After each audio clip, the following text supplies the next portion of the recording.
Zaky Khalil. Welcome to the Will to Win podcast. Today we're going to be talking about some very political topics within the American economy right now, including Charlie Kirk, Donald Trump, two of the biggest names in American politics right now. We've got a lot going on over there. You yourself are from California and you know a lot about what's going on. So let's get this show on the road. All right, Steve, it's good to see you. My good friend from Australia. I'm always happy to see your face, hear your voice. And yeah, definitely. So as you said, like a lot's going on over here in the United States. It's been getting pretty heated lately, and it's gotten so hot. There's so much tension, so much friction. And I wasn't really into politics in Australia, but I got into politics when I came back to the United States, not immediately, but with time.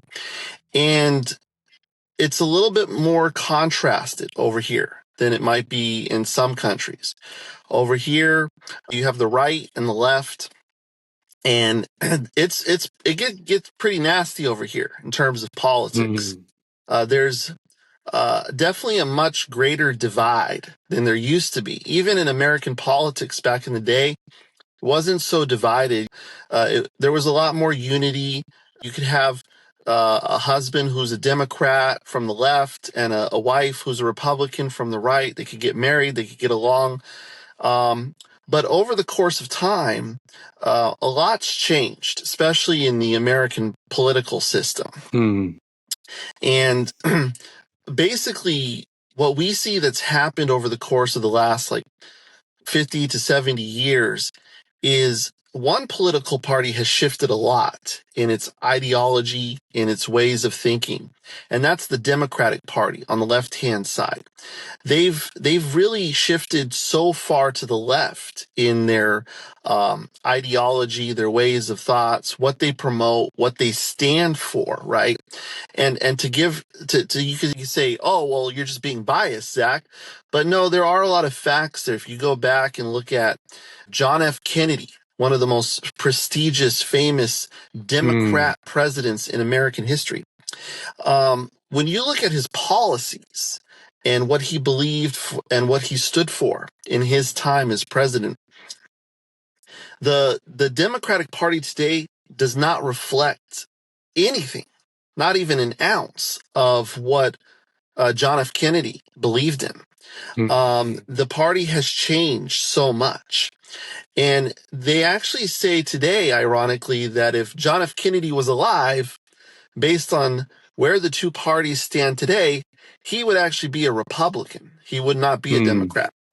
And we actually see a really good taste of that in that his own nephew, Robert F. Kennedy Jr., has parted ways with the Democrats and joined Trump's team to become our new Secretary of Health. And he's actually helping as he believes that the party of the Republicans today actually aligns a lot more with his values and his own uncle's values, right? So what we see is the left has moved very far to the left, and the Republicans have kind of become the values of the old Democratic Party that no longer exists, right? Now, what I want to say here at the onset is politics, to me, the actual word politics is a word that I don't really care for, to be completely honest with you. I think it's often used as a method to compartmentalize and put things in a small box and shove it to the side and not have to address it. People want to separate religion or faith from politics. They want to say, no, this is religion, this is Christianity, this is politics way over here. They're two separate things. Now, by all means, everyone has the ability and the opinion to look at the world from the view they want to look at it. I feel God has given me a very different vantage point, very different way of looking at it. And I don't see it like that. I see the world, I see the earth, I see decisions people make and directions certain countries go in, directions certain movements go in. And then I contrast that back to, what did the Bible say? What did Jesus say? What was his teachings? And a lot of people think it's wrong to somehow connect the dots between our faith, our Christianity, and the political, quote unquote, politics sphere. But I like to bring things down to a very simple perspective in that we can't just shut our four doors to our church and stay in that box. And then when we leave, we don't represent the same things. Now, I'd like to say this. I'm a fairly humble person. So the first thing I want to say to your viewers is I don't want anybody to look up to me or put me on a pedestal. I'm not a perfect Christian. I fail in different ways. But I still strive and try daily to move my foot in the right direction, make better decisions. But there are a lot of fundamental, clear values that we as believers on this earth must fight for, stand for, represent. You can't just be wishy-washy about your faith entirely to the point that it means nothing. If it means nothing, then why are you a Christian, right? So what I want to give, like maybe a basic example is, let's say you want to talk about the subject of abortion. Abortion, if you look at scriptures, says, I've known you since you were formed in the womb. And it's not a very controversial subject if you're a Christian, in terms of the Bible's pretty clear. The enemy's come to steal, kill, and destroy. Jesus has come to give us life. So you can't really sit here and say that abortion is some really amazing or very good thing. It's not. It's not biblical. It's not rooted in any context in the Bible. And so then you got to look at it and say, okay, so should I be going out in the world and standing for the right side of that fence? And when we look at politics today, there's two parties. There's a Republican, right, Democrat, left. And ultimately, these two wings, right, they're part of the same bird. They've been part of the same bird. The elite folks set the system up to create division. They want us divided. They want us to fight against each other.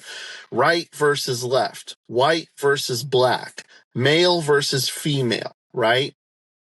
And that division is designed to keep us distracted from their evil plots and their control and power they've had over us for many decades. And the reality is, most people don't like this, but the truth is Trump came in as a grassroots movement, a person who is actually fighting for we the people. Now you say, well, but why did he pick a party? Well, he went to the Democratic Party first because he was a Democrat. And he realized they don't love America. They don't love the Constitution.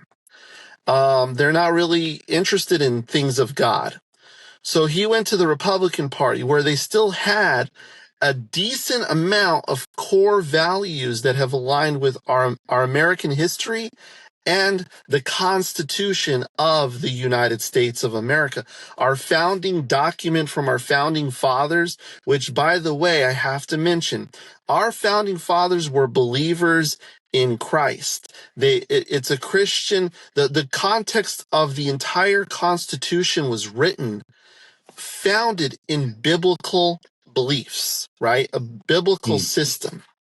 And so you have to look at it from those variables and understand America. America was founded on Christian context, Christian by believers in God, and we have our God-given rights, right? And so we're not a Muslim nation. Now, is America today's representation acting out very well in terms of our Christian values? No. Unfortunately, a lot of the picture, right? And this is where we get to Charlie Kirk, right? So Charlie Kirk, a lot of people are out there saying some awful things about this man, and I won't stand for it. I won't stand for it, Steve. Charlie Kirk was an amazing man of God, first and foremost. He's somebody who really deserves the credit for going out there in a very nasty world and going onto college campuses and speaking truth, not politics. He wasn't speaking politics. He was speaking truth to the people. You see, Satan moved into our college campuses, Steve. He said, let me go after the youth. I'm going to start to transform their thinking. I'm going to brainwash them into this liberal, progressive ideology. And the reason why I say brainwashing is because when you want to get out there and sound the alarm for transgender movements and men being able to, these who want to change their sex at birth, this is nonsense. And this is completely against everything the Bible teaches. So you can't argue that that's the correct side of this fight, right? And so when Charlie Kirk went onto campuses, yes, did he talk about subjects within the political sphere? Of course, most of it was. But if you hear, he always related it back to the Bible, to God, to Jesus, to faith, to logic, to common sense, he was rational, right? He was a rational person, and he did it in a very patient mannerism. He would have a microphone, people would come up, and they would cuss him to his face. But he stood for our freedom of speech. Our First Amendment right is freedom of speech. And what Charlie did, he embodied that in everything he did. He gave you the ability to get up, speak, and ultimately, you want to know, you asked me, why was Charlie Kirk assassinated? How did we get to this place in America? That's the question. Is it's been all over the media, everywhere, how Charlie Kirk was all of a sudden just shot in the neck, totally uncalled for, unexpected, unanticipated, and the world is in shock. And yeah, I couldn't believe it. And I know you were quite taken back by it as well. So go ahead, continue, Zaky. Yeah, no, everything you said, I love it. I mean, yes, you're right. I was devastated. I was shattered for days, trying to comprehend it. He was a fierce warrior, first and foremost, for God's kingdom. And he related that to how we make this world a better place while we're here on earth. And so he stood for the right side of the political sphere because it wasn't about politics. See, Trump came in and people said, this man's a great divider. And I agree with them. He is the greatest divider that's ever come into the political sphere. He's dividing people in this country who are people of faith, people of God, who have character, integrity, the willingness to speak the truth. And there's a lot of people in our movement who don't believe in God, but they understand that there are values, there are morals, there are generic things that are good, and there are generic things that are bad. They have a different scale, a different compass than a Christian will have, but a lot of times there's still a lot of common ground where somebody who's an atheist but is supporting our movement is going to tell you, pedophilia, it's wrong. We're not going to support it. We're not going to stand for it. No, thank you.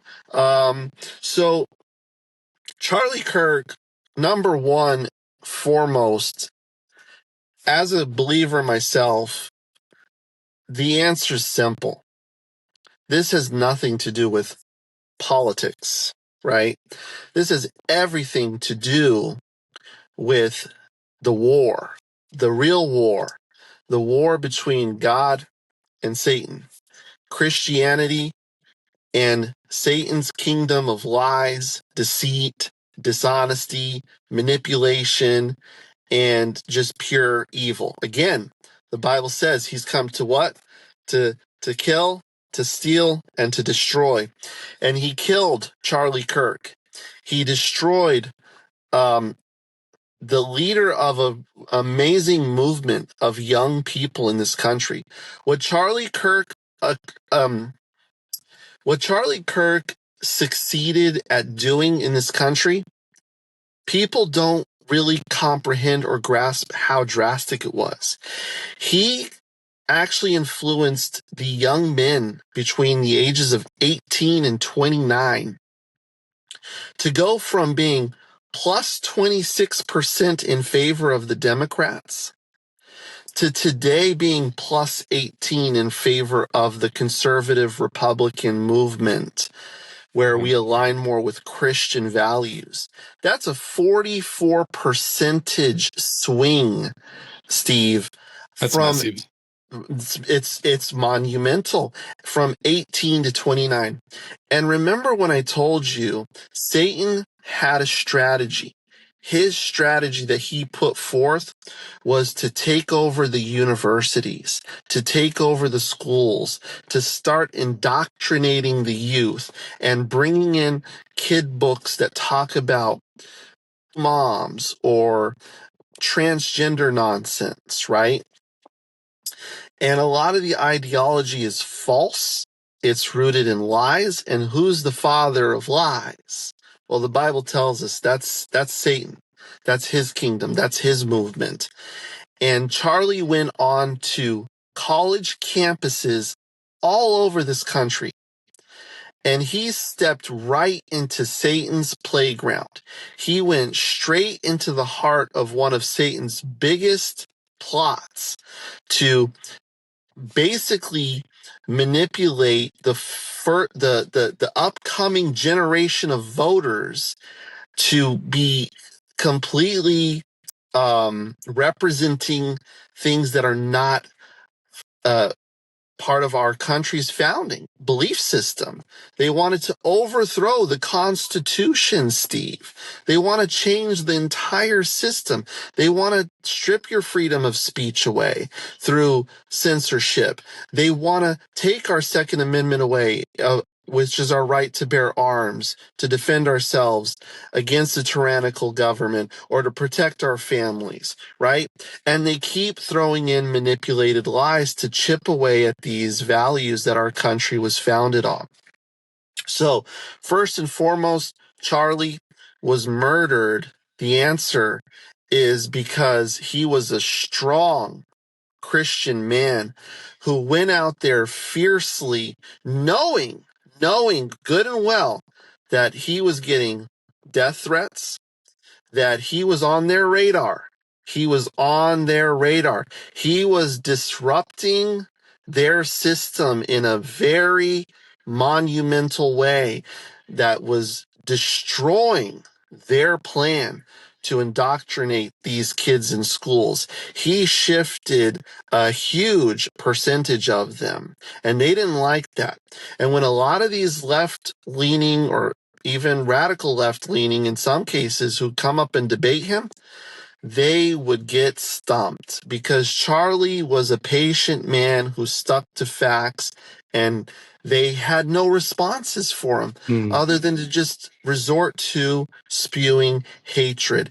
And it turned out that the man who killed Charlie had previously shown up to debate him with a big microphone because he wanted to overpower Charlie's voice. He didn't want to hear Charlie's voice. He wanted to just come in there, shout a bunch of nonsense, condemn him, put him down, and just have his voice be the only voice that was heard. Whereas Charlie, he actually puts the microphone out there for you to come in and speak freely. And he lets you say even all the nasty language that you want to say, right? He doesn't suppress your voice. And that's a big difference between how Charlie ran his Turning Point on these campuses, giving people the opportunity to come up and speak. And in many cases, he changed people's minds. He led people to realize that they had been lied to, they had been brainwashed, and he brought them over onto the side of truth, life, and light. And he set people free, like the Bible says, through speaking truth. There's a lot of people out there trying to spread this nonsense. It's called Christian nationalism, right? And they're trying to paint it as a bad thing. And it's like, no, in the Bible, there was many people who loved their nations too. And there's nothing that's biblical that says that it's a bad thing for you to love your own country or to love your people, right? So we need to get that out of our context of how we talk and things of that nature. We can't be having that. We have to realize that what Charlie did was he was just simply out there teaching Christianity, biblical context, plain as day. He would quote so many scriptures all the time, and he didn't take anything out of context, right? He didn't take things out of context. And a lot of the people who are out there talking about him or talking about Christian nationalism, they often didn't spend 10, 20, 30, 40, 50 hours watching all his speeches at these campuses. No, they just maybe take one or two things. They take little snippets from here, take it out of context to sell you a lie about a man who was amazing. He was truly amazing, Steve. Yes. Incredible. And there is a lot of talk about gun laws and whether people in America should have guns or be able to use guns. Mm-hmm. And from what I heard, Charlie supported the notion that people should have guns to protect themselves. But then there's a lot of other people like, we shouldn't have guns because look at all these kids that are dying in high schools, primary schools, all throughout America, like innocent children, innocent teenagers just dying because of a random person who just know what they're going through, but usually they have serious mental health issues, like the guy that shot Charlie. Like, what's your view on that? Yes, very clear. Okay, so yes, I'm a believer in God. And again, yes, I believe that our Constitution was blessed and guided by the hand of God. So I am a full-blown supporter of our Second Amendment and our right to bear arms. And here's why. See, the left tends to spin and paint a very manipulative and lying perspective on the Second Amendment. So, for example, number one, let's say you look at America. Where do we find our strictest gun laws in America? The answer is Democrat-run cities. Chicago, for example, is one of the strictest cities for gun laws. They enforce very strict gun laws, Steve, in the city of Chicago. So it's not easy for a law-abiding citizen to acquire a gun. I mean, yes, they can get it, but they make it very difficult. A lot of background checks, a lot of screening, and things of that nature. Now, a common sense, logical person would say, okay, well, then that must be the safest city in America, Chicago, USA, because they got the strictest gun laws. And it's pretty much the exact opposite. Chicago is one of the most dangerous cities in the United States of America and has more murders caused by gun shootings than in any other city in America. So you say, well, wait a minute, how is that possible? If they have the strictest gun laws? The answer is simple. Criminals don't care about your laws. They don't care. They're going to acquire the guns. They're not going to go to a legal store and fill out an application with their name and have their background checks. No, they acquire the guns through the black market, through guns that are illegally transferred and transported into the United States through our southern border from Mexico. A lot of things are brought in through our southern border from Mexico. Now, doesn't mean they derived and originated in Mexico. They could have come from South America or China prior to that, but they would bring the products, the drugs, the guns, and even children for sex slavery into Mexico, and they'd use our open, wide border to bring them all in, right? And they distribute these guns to these gangs and these criminals in these cities. So who's weaponized in Chicago? Is it the law-abiding citizens have guns to protect themselves? No. The correct truth on the ground, in reality, what's happening is it's the criminals who have the guns, right? And it's the law-abiding citizens who can't go around protecting themselves. So how would you feel, Steve, if you lived in Chicago, knowing that there's all these criminals running free with guns, illegal black market guns, and you can't protect yourself because you live in a city where the Democrats have made it so hard you can't get your own gun, or you can't carry it with you when you're out on the street or in your car to protect you, right? Yeah, I'd feel incredibly unsafe. I wouldn't really know how to protect myself if there are people around there who have got, like in Chicago, who've got guns, and I've got nothing to protect myself with. What the hell am I going to do if someone comes at me with a gun? Right, precisely correct. And that's consistent across the board in the United States, Steve, is that when you look at Democrat-run cities, Chicago, New York, Los Angeles, Portland, Seattle, Atlanta, might have a Republican governor, but the city of Atlanta has a Democrat left-leaning mayor. Now, back to Charlie. When we look at Charlie's execution, the individual who murdered him was dating a transgender, somebody who was going through this quote-unquote transgender process, right? So once again, we see that these are mentally disturbed individuals.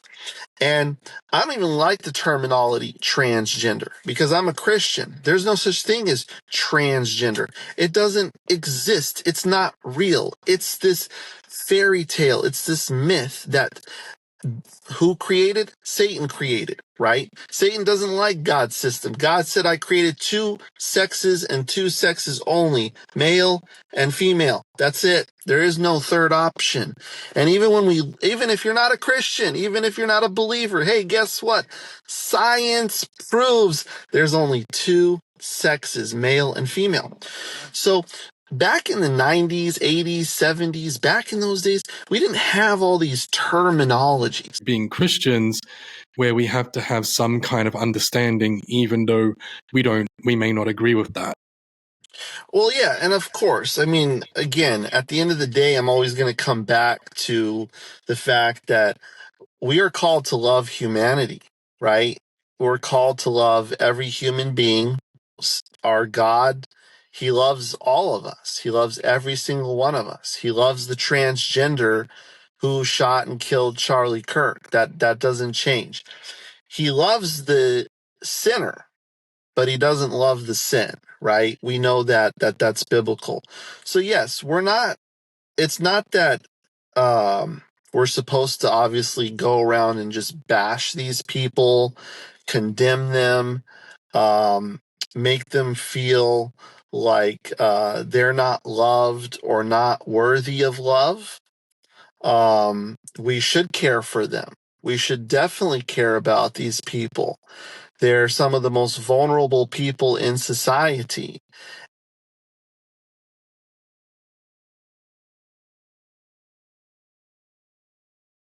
It's not to put them down. It's not to condemn them. It's that they need help. And yeah, go ahead. Yep. But are these people necessarily going to agree with that? Because if you were to say that to someone in that position that we spoke about, like, they're not going to agree with that, and they're going to argue against that. And within society, we're living in a world where we are encouraged to help these people, regardless of what their gender is, regardless of how they choose to represent themselves. So it feels like there is a battle, but is it really good versus evil, or like what really is this? Well, I hear what you're saying, and I think that it we are going to help them. We do want to help them. We want to help them by getting them connected with psychologists, with psychiatrists, and with proper medications, with proper help. But we can't encourage we can't encourage the ideas, right? So what do I mean by that, Steve? So when you look at something from a governmental standpoint, a church, or even a school, we can't have these institutions out there saying that transgender is real.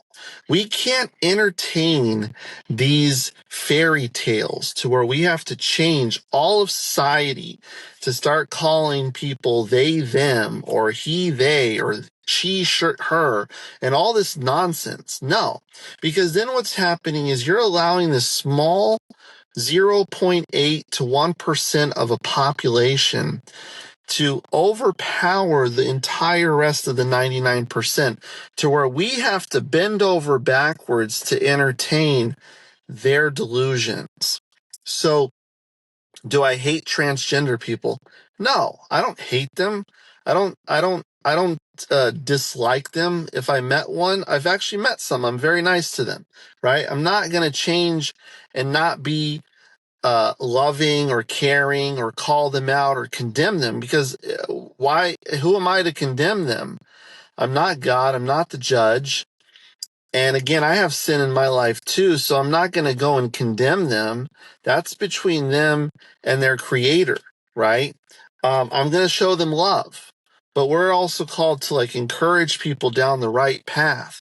And we have to be more Goliaths in society today to be willing to stand up and speak the truth about God, about God's system, the system he created, and that we're not the ones in charge here. He created the system. If you have a problem with his system, you need to go talk with God, right? So I'm when you look at right versus left, here's the difference. I'll tell you what the difference is. Yeah, and just before you tell us what the difference is, Zaky, we just lost you visually there for about a minute or two, but it looks like you're back. So go ahead. Yeah, sorry. I think something popped up on my screen, so I apologize. But here's what we need to look at when we look at the right and the left. There's a differential. The left is always talking about race, sexual identity. They're always talking about these things because they have nothing of value to offer their constituents. They don't come in and say, we're going to lower your taxes, we're going to make your life easier, we're going to make sure the economy is strong, we're going to bring back jobs, and we're going to stand for God, and we're going to stand for what the Bible says. No. They always sit there and entertain these divisive topics. Okay. So when you listen to people on the left, especially here in America, I don't know to what degree it's like in Australia. I can't speak to that, but I can speak to my country here in the United States. When you hear the leftists talk, it's always, oh, this person's a racist, this race, that race, black, white supremacy, sexual identity, lesbians, gays, bis, trans. That's all they ever talk about. And they go out there and they say, we're going to make life better for these people because we're going to be more inclusive and we're going to embrace them, right? But what they're doing in the meantime is they're destroying everyone's life anyway. through bad policy of economics, finances, through just destroying the job markets, shifting thousands and thousands of jobs overseas, continuing to allow children to be trafficked in by the hundreds of thousands through the southern border to get raped. They're continuing the drug trafficking of fentanyl. They're continuing the trafficking of illegal guns into our country to wreak havoc and destroy our country and tear our country down from the inside. So really, what are you voting for? Right? What difference is it? Because I'll tell you what, Steve, this is the last thing I want to say on this, is a transgender still has to get up and go and have a job. And then they got to make some money, and they got to pay rent, and they got to pay bills, and they got to pull up to the grocery store and buy some groceries, go to the gas station, fill up their tank. And they're faced with the same challenges that every other American's facing while they're living their daily lives, the tangible realities of their daily life in and out are still just as painful for me as it is for them. Nothing's changed. The Democratic Party doesn't somehow make these people's lives better. They just don't. On the Republican side, we say, hey, everyone's welcome. End of story. It's simple. It doesn't matter if you're a white guy or a white woman or a black guy or a black woman. It doesn't matter if you're Chinese or Vietnamese. It doesn't matter. We don't look at that. We don't look at your ethnicity. We don't look at your sexual orientation. We're not fixated on these subjects. So when you look at the right, it's overall becoming more and more and more aligned biblically because of Trump's movement, but it still has a common sense, logical aspects of the old traditional Democratic Party that says we believe in strong borders, strong military, low taxes, a good life for people, good jobs, safe streets, clean streets. Criminals are going to be in prison, not being released. And we're going to have a functioning society, which for the transgender community means they're going to benefit from that because they have better jobs, better pay, more money in their pocket, lower taxes, lower inflation, lower gas prices, cheaper housing, cheaper everything, better job opportunities, better career opportunities, long-term stability, and we're even improving the health system, the Medi-Cal, Medicare systems. So we're making the healthcare systems better. We're improving everyone's quality of life. We're not just trying to, and again, the Democrats claim that they make these people's lives better, but they really don't. When you look at the evidence, when the Democrats were in charge for 4 years, they didn't give any excess money to these groups. They didn't do anything to actually make their lives better. They just continued to work up their emotional triggering to get them rowdied up to vote for them, and they create the divisiveness between the right and the left more than the right is doing at the moment. Thank you, Zaky.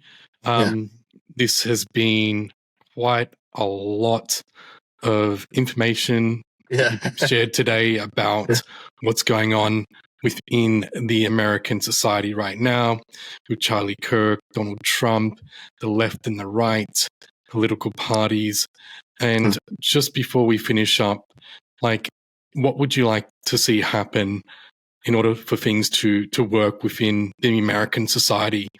What suggestion do you have as your final statement? Yeah, I would say that,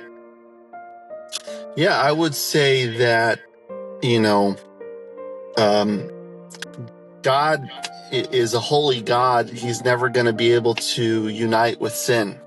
He's never going to be able to compromise with sin. And that's what we're getting to a point in reality here on earth is we're not going to be able to compromise and unite with pure evil, right? If it's pure evil, it's pure evil. So I believe there is going to continue to be a great dividing in this country. And it looks like the majority are shifting over to the right. And it's moving very fast. It's faster than most people realize. Just last month, 100,000 more people joined the Republican Party in a single month. It's moving at a very, very fast pace. But to answer your question about what I'd like to see, I would say I'd like to see more of what Charlie Kirk did. Open dialogue, debate, healthy debate. Let's use our microphones, not guns, not knives, right? We need to tone down the rhetoric. When the media comes out and the left come out and they try to call Trump a Hitler and they call him a fascist, there's been zero evidence of that. It's extreme radical statements. You have to go back and look at who was Hitler? What did Hitler do? What did it mean to be a Nazi, right? That's ridiculous. You can't throw these words out so nonchalantly and casual, right? So we have to tone down the heat. We have to pull the levers down, cool things down between the right and the left. And the way we do that is we do it in honoring Charlie Kirk's approach. Charlie Kirk stated, and he's absolutely correct, if we stop talking with each other, if we stop debating, what will happen is people will fail to understand the other side. And if you can't understand the other side at all, it's then easy for you to want to commit violence towards that other side. That's what we don't want to see. We don't need more violence. We need more peace in this country. And Charlie Kirk's method and approach promoted peace. It promoted open and civil debate. And at the end of the day, if two people who want to have a conversation cannot agree on any subjects, we have to have enough maturity to say, I agree to disagree with you, but I'm not going to go get a gun out of my closet and kill you and shoot you because I disagree with you and I disagree with your perspectives. And that's what I want to see more of here in the United States. And I believe that is going to happen. Charlie Kirk's legacy is already starting to spread like wildfire, and they're starting to move out on campuses again. And I believe that his legacy and his approach is going to continue to prevail, and it's going to help bring our country more and more and more to a place of healing and unity. But there will be a small portion of this country that cannot be saved in terms of their ideology and their brainwashing aspects.